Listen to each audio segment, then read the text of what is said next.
حج حق تعالیٰ سے ملاقات ہے۔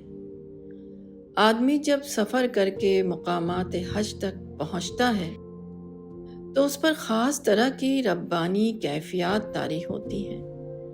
اس کو ایسا محسوس ہوتا ہے گویا وہ اپنی دنیا سے نکل کر خدا کی دنیا میں پہنچ گیا ہے۔